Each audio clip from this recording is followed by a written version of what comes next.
Welcome back to AKHARA Study. Today, we're diving straight into the West Bengal Board Class 6 English syllabus. Specifically, we're opening up Lesson 5, Land of the Pharaohs. To understand this lesson, you have to understand where we are. This is Cairo, Egypt, a bustling, modern metropolis. But right on the edge of the city limits, just minutes away from busy highways, sit the ancient pyramids of Giza. Enter Ishan. He's a 6th grader from Raiganj who recently won a singing competition. The grand prize? A sponsored tour of Egypt for 2. His father had to stay behind, so Ishan and his mother are making the trip together. But Ishan isn't exactly thrilled to be staring at ancient monuments. To him, history is tedious. It's nothing more than a collection of dry dates and dusty facts that he's forced to memorize for school. It makes sense. When you only ever encounter history trapped on the flat, black-and-white pages of a textbook, it feels entirely disconnected from reality. Dead. The Egyptian sun is relentless, so Ishan's mother steps away to grab some sandwiches and water from the car. She tells him to stay put. For the first time all day, Ishan is completely alone. He's waiting right at the base of the Great Sphinx. The massive limestone statue towers over him, casting a heavy shadow across the desert floor. Then, the massive stone structure shifts. Dust falls from its face.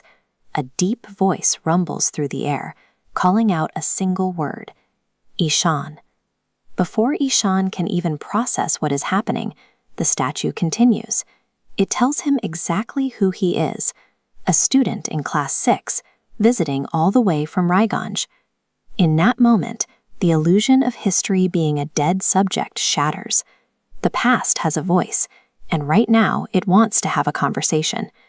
The Sphinx tells Ishan it wants to show him something he will never forget. It instructs him to close his eyes.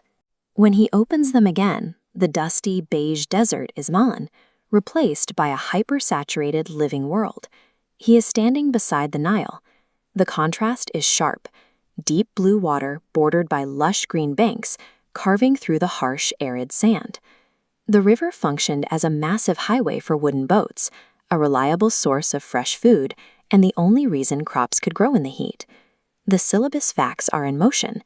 Everything this ancient society built relied on the predictable flooding of this specific waterway. Without the constant, life-giving flow of the Nile, there would simply be no Egypt. The scenery shifts again, pulling Ishan away from the river and directly into a brightly painted royal court. Ancient Egyptians viewed these pharaohs as literal god-kings walking the earth, wielding total authority over every aspect of life. Surrounding them is a thriving society. Ishan finally asks the big question: what about the pyramids? The Sphinx shows him the construction site. Look at the Great Pyramid of Khufu, the largest of them all, built from over 2 million massive stone blocks. These massive structures were funerary edifices designed as tombs. But moving that much stone requires total command over thousands of workers and immense resources. The pyramids stand as towering, physical proof of a pharaoh's absolute power. Because these rulers were considered divine, their bodies had to last forever. Ishan watches as ancient priests perform the mummification process, carefully applying specific spices, chemicals, and oils to preserve the dead. The Sphinx then introduces him to the faces behind the tombs. This is Queen Nefertiti. Known for her striking features and tall crown, she's remembered as a beautiful and influential queen of the era. And here is King Tutenkhamun. Despite the pure gold and intricate blue glass of his famous burial mask, he was remarkably young, a teen emperor who took the throne as a child and died before his 20s. The only reason we know so much about that young king today is because of this man, British archaeologist Howard Carter, who famously uncovered Tutenkhamun's nearly intact tomb in 1922. The Egyptians spent vast fortunes and decades of labor trying to defeat time. That extreme dedication to preserving their rulers is exactly why we can still look directly into the faces of people who lived thousands of years ago. The vibrant colors of the past wash away, fading back into the bright, flat light of modern Giza. Ishan blinks. His mother is walking back to him, carrying sandwiches and a bottle of water. She casually points toward the horizon, mentioning that they'll go see the monuments next. But before she can finish her sentence, Ishan interrupts, his voice full of excitement. He points at the skyline, telling her the massive structure is Khufu's pyramid, the largest in Egypt. He follows it up by eagerly mentioning they also need to see the tomb of Tutenkhamun, the teen emperor. His mother stops, completely surprised by his sudden burst of knowledge.